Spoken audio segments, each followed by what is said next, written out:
Chapter 12.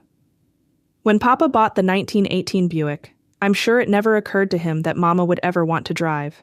I'm sure he figured, like all the other men in the world, that Mama, like all the other women of the world, would be content to sit in the passenger seat forever. Had he ever dreamed she would drive it, he surely would have bought another model. Papa complained to Mac after the fact. She never showed any interest in driving my Tin Lizzie. That was Papa's first car, a 1913 Ford Model T which he bought in Aloha, Oregon. Well, Roy, I suppose you should have expected it, Mac consoled him. Now that the war is over, we're living in a new age. Mama and Papa both agreed that it was a new age. Mama said that when she was young, the most she knew about cars was that they scared the horses, which often resulted in spectacular runaways like we saw in serials at the Hillman Theater. Papa said that he was already in big boy pants before he ever saw an automobile. In the intervening years, Mama had remained generally uninformed about this new mode of transportation, but Papa became an expert. That doesn't mean that he never made mistakes. Mama's rise from her place in the passenger seat to a position behind the wheel was a complicated maneuver of which I was only vaguely aware at the time. Looking back, however, I realized there were indications along the way, like her asking questions when we were out driving. "What is that pipe thing coming up out of the floor?" "That's the gear shift." "What happens when you push it around?" "It shifts gears." "Why do you want to shift gears?" Papa spent the next several miles explaining gears, balls in the engine with buck teeth. "But you never push the pipe thing unless you've got your foot on the clutch." "Clutch? That's a funny name for a foot pedal. I thought a clutch was a nest of eggs you set a hen on. Of course, I didn't know much about that because, why do you put your foot on the clutch?" Papa knew it was time to end the discussion. "It's a complicated business, far too complicated for a little woman with 3 children." That was Papa's number one mistake. Papa's second mistake was that, when he ordered a new Studebaker, he only took into account that the odometer on the Buick had lots of miles, and he needed an automobile in top shape for his business. What he failed to take into account was that women were bobbing their hair. And who could blame him?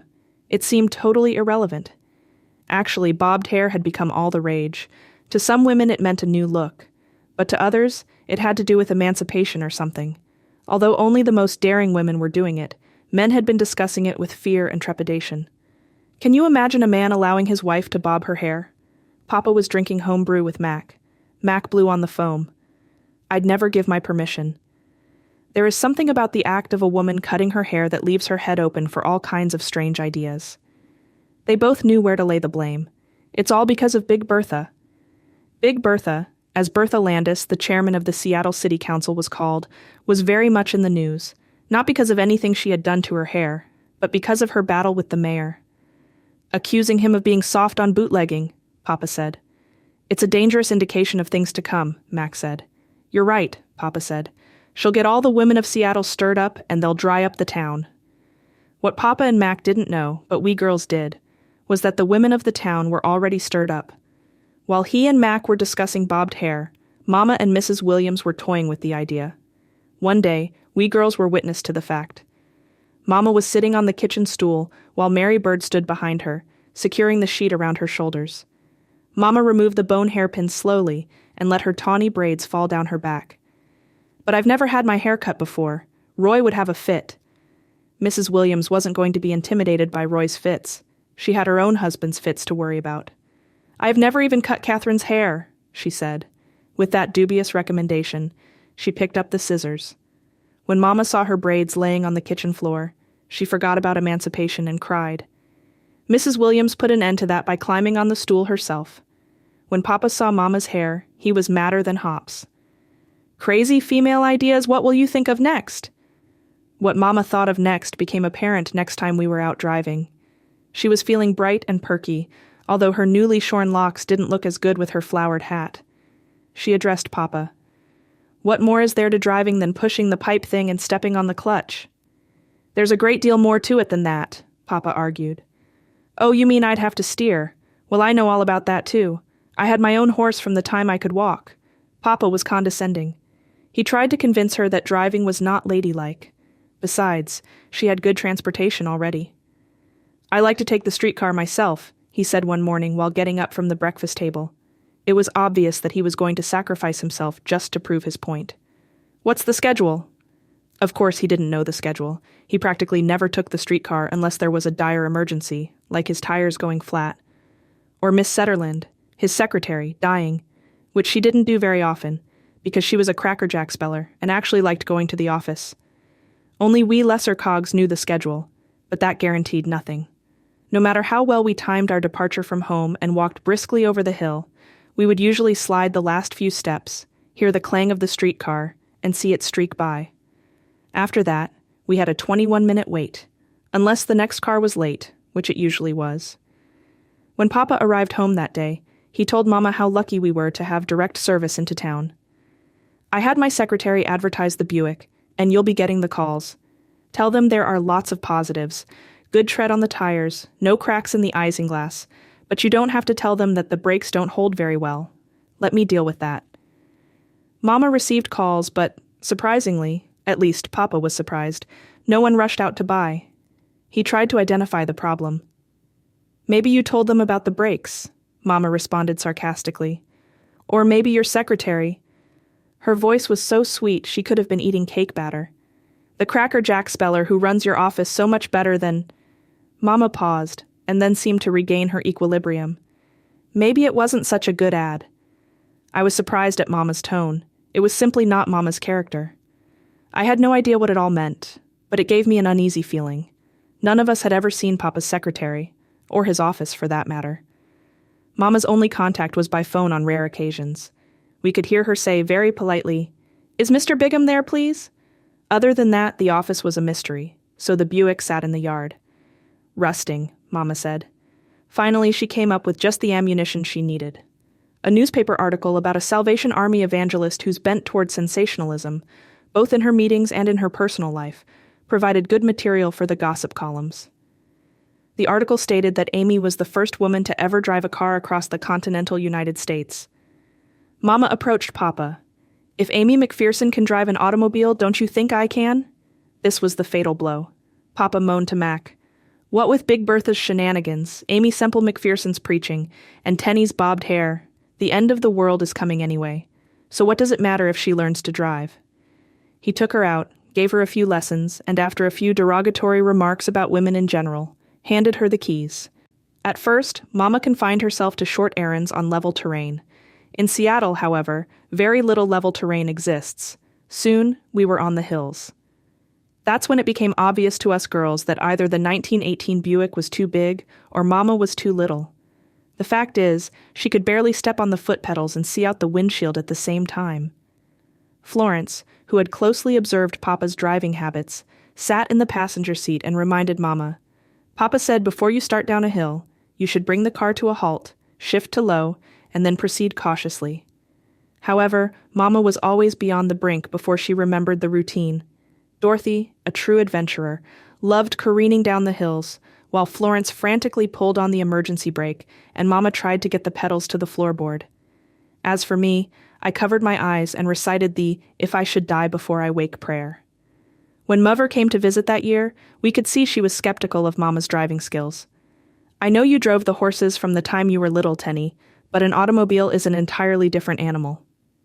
Mama reminded her about Amy Semple McPherson driving across the country, hurried her into the car, and we were off. As Mama chugged up and down the hills, Mother sat rigidly on the edge of the passenger seat with sharp eyes on the road. Every hill we went down made Mother more nervous. Mama made little pleasantries to try to put Mother at ease. When we drove by the Brown house, she said, "Can you believe that Roy still has not investigated what goes on there?" Mother's mind was not on the Brown house. Finally, one day when we were approaching the brink of the steepest hill, Mother raised her voice above what we considered to be ladylike. "Stop the car, Tenny." Mama brought the car to a screeching halt, and Mother clambered out and began marching down the cleated sidewalk in her high-buttoned shoes. "I believe in God and Jesus, and I believe that you're going to kill yourself and the children too." I was seriously considering following her, but before I could respond, Mama ground the gears, the car took a leap, and I found myself believing in predestination. When Mother climbed back in at the bottom of the hill, she breathed a prayer of thanksgiving and swore that all the wild horses she had driven in her life were nothing compared to riding in a car with Mama. At first, Mama drove only short errands, picking us up at school, taking us to swimming lessons, or driving to the grocery store. Soon, she began to broaden her horizons. One Saturday morning, she decided to drive across town. That's where McDougal's Southwick, Mama's favorite store, had 20% discount sales. It's hard to describe all that happened. From the time that Mama stalled the engine on a hill, all the cars started honking, and men began making sounds typical of wild geese. I was in a blue haze. I faintly remember a tough-looking man, whom Fleur later described as the vegetable man, shouting through the window at Mama. She was stretched out horizontally, and he found, to his dismay, that all he was able to address was the top of Mama's hat, the one with the flowers on top. Evidently, he concluded that, if the traffic jam was to be cleared, he would have to do it. We girls watched through the isinglass window as his old vegetable truck gave us a couple of hard bumps in the rear, and then began to shove us up the hill. All went well, until we heard a crunching noise and a voice yelled, "Stop, you've got your bumpers locked."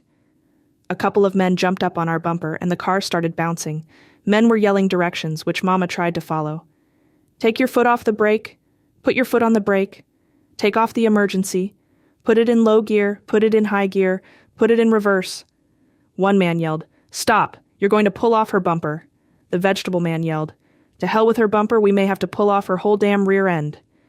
Needless to say, we never made it to the store. It's a wonder we made it back home, after which we all settled into a nervous breakdown. Mama didn't tell Papa about our experience, but I heard her questioning him a few days later. "How do you start up a steep hill from a dead stop?" Papa gave her a briefing, and, being an attorney, Papa's briefings were never brief. "But how in the world do you manage the foot brake, the clutch, the accelerator, and the handbrake at the same time?" "Very skillfully," Papa replied. I was ready to vote for riding the streetcar for the rest of my life, but I hadn't reckoned with Mama. She blamed her problems on lack of experience. Every time we were out riding, she'd start practicing by suddenly pounding on the brakes.